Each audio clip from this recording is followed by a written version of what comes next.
Bonjour, mademoiselle. Hello, ladies. This is Bob. There's my ugly mug there. And I'm just gonna probably tell my thoughts.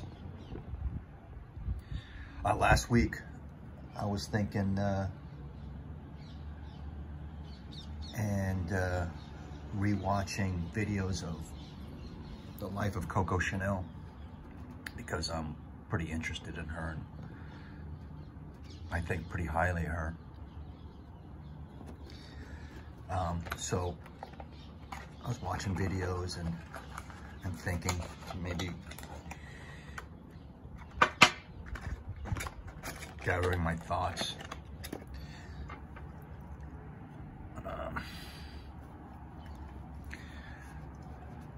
One of the best ones I was watching was this one. It's called Reputations, Coco Chanel. It's pretty fun. Look that one up, watch it. And obviously she's a fascinating person. In this grand... The most fascinating to me, I'd like to have dinner with her more than anyone else in history. But what she said or what she thought, I think, could still echo through time, and especially for me, because I'm a traditionalist.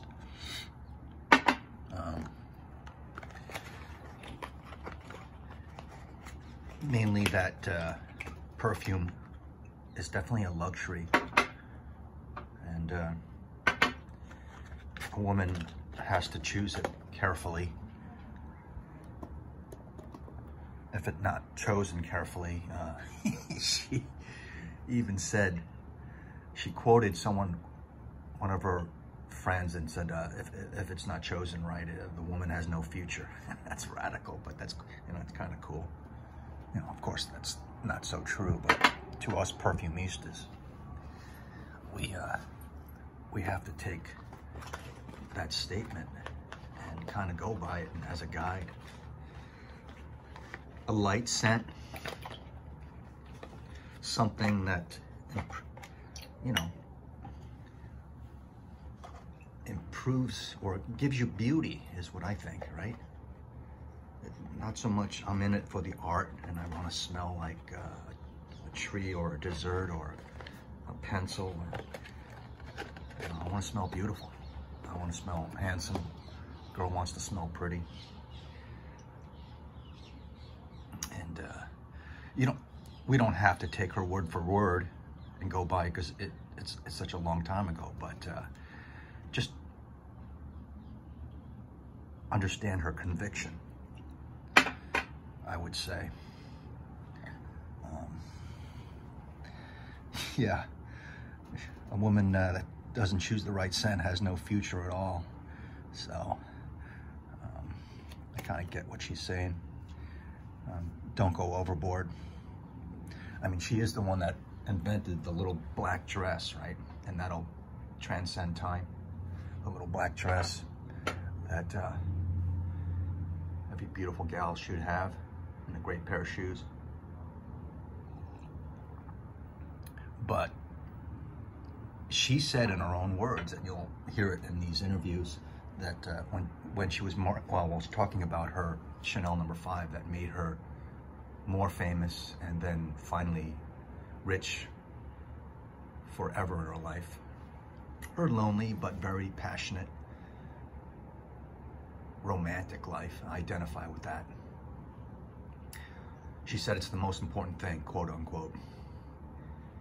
And we like that. If you said that to a normie, they'd be laughing at that, because I know a lot of nice people, friends throughout life, that don't even like to wear any scent.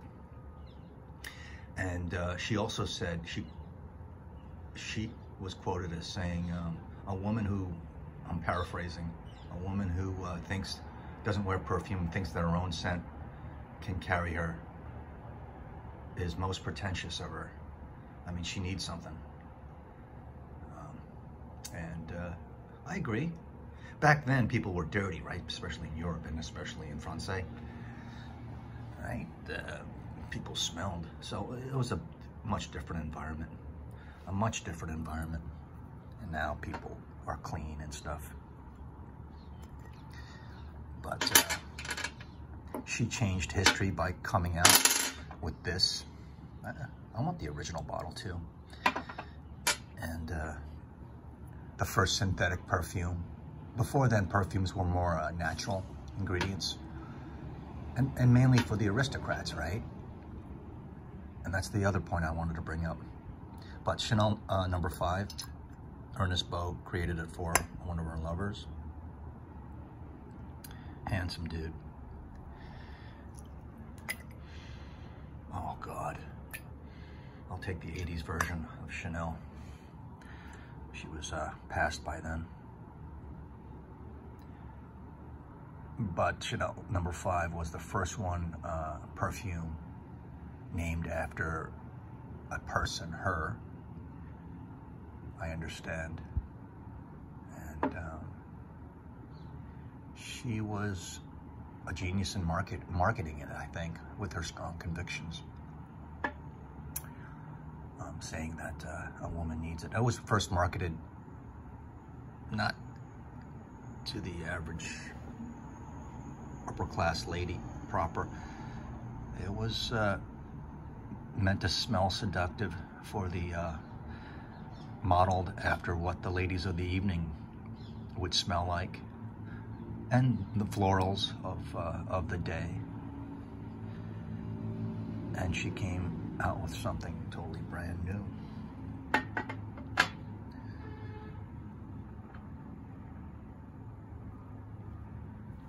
So, and it still lives on today. Still lives on today, number 5.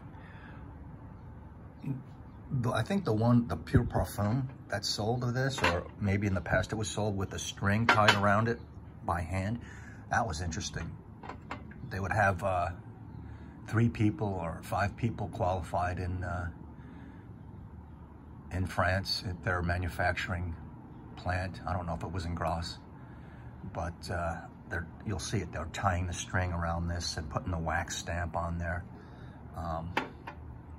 and made to do so many an hour on number 5.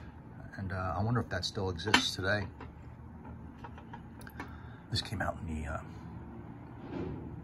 the latest out of all these. This came out in the 80s, right? Remember the 80s with the gal in a black dress and a black choker, shoulderless, really sexy black tight dress. This one Marilyn made famous, right? Because she was asked what she wore to bed in terms of like pajamas and stuff, and she says, I only wear a few drops of this. And there's that just beautiful ad picture of her with the splash bottle with 3 fingers. She's just going like this, about to touch it on her neck and chest. Awesome.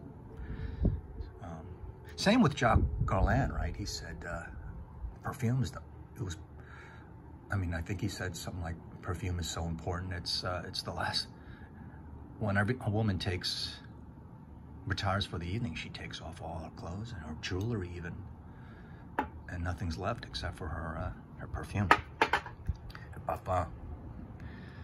So my point is to keep a little tradition in you, and to remind myself that perfume is a luxury. It's about feeling beautiful. And when you feel beautiful, you are beautiful. All right. I can't stress that enough. I mean, another thing Chanel did was the obvious thing. Most people couldn't afford her fashion, or shoes, or hats, or of course her dresses. No one could. I can't afford them. All right.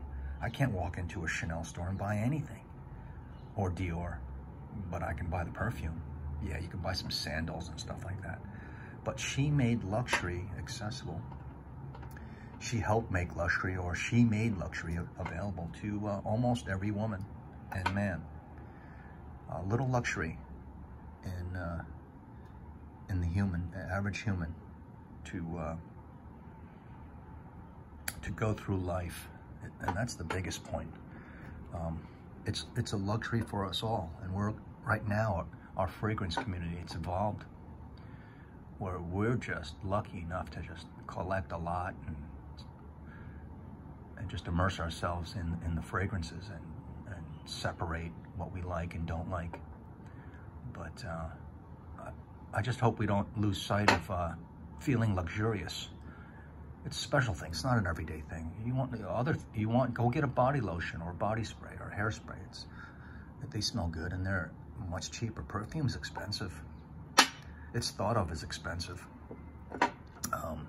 Even today, by most young gals, is like, you know, I don't use enough of it, or I have the body lotion or cream because perfume, you know, I can't afford that. So it's important to, oh God. It's important to keep a perspective like that, you know, a light scent, a light scent. I don't know why I have this out. I just love it so much. Lacoste Perfume. I just love it. Clean. It's clean and pretty and very sexy, but kind of along the lines of what Coco was, you know, envisioning. Something light and transparent. I don't know what she would feel like if you know, smelling like a piece of cake or something, or some kind of animal or something like that, or whatever. But you know, she might have liked it. But I kind of like how she was so strict and filled with conviction. Yeah, she was a tough lady. So that's what I was thinking about last week. Maybe doing a video and voicing my opinion. That's nice and light. And then it's Coco. This is luxury. This is not your everyday stuff. None. This can be your everyday stuff if you just use it properly. You know, this is not. I would say this is for an evening. I don't like to smell this too close. It gives me a headache. But running through a room leaves a trail like a battleship. But I do love this one the most. I'm a child of the 80s. But I don't love this one right when it's sprayed. It's, you know, we all know Chanel No. 5, but when this sucker dries down on every woman, oh man, that's beauty. I love the dry down, even on me, No. 5. And I'd like to smell other iterations of this. So, this probably smells great on most gals in the world. And different. Ruby Red. And, you know, so I just encourage everyone to keep those passionate feelings of luxury and perfume, and how it's special, and how we're lucky to have it and be interested in it, right? And all those people are saying, oh, I don't care about perfume, or oh, it gives me a headache. Any kind of perfume gives somebody, even a frag, headache. That's not an excuse. I hear that all often. It gives me a headache. Oh yeah, well, you haven't tried the right one yet. So, but I'll check in with you later. And for now, thanks for listening to my diatribe. Check out the videos online about Coco Chanel. She did not give a lot of interviews in her life, and her first interview was like when she was in her 70s, like 75, believe it or not. Okay, and then she died in 1971 or 1970, at 87 or so. And after she died, they came out with 19. That was one made just for her, and they came out with it. So, just fascinating stuff out of Paris. Oh, one more point. I've never been to Paris or Europe. Now I'm not that interested. I mean, the world is so screwed up. Just, that's why perfume is such a gift for us. But if I went to Paris, my first choice to go wouldn't be, my first site to go see, you could imagine, it wouldn't be the Arc de Triomphe or the Eiffel Tower. Seeing the Eiffel Tower is just good enough from a distance. I'd like to go to her Rue Cambon. number 31. But without a doubt, I'd want to go there first, and then maybe Guerlain second. I mean, Guerlain a big second. I'd want to go to her store. And then she lived at a hotel, the Ritz. I mean, how chic is that? The mirrored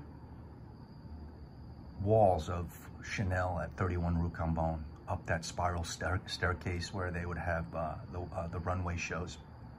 And she'd be peering from above. That's classic stuff. So, I could talk to her. I could talk to her and listen. I think we'd get along. Anyway, I'll check in with you later. See y'all later. Ladies, thank you very much for listening. Bye-bye.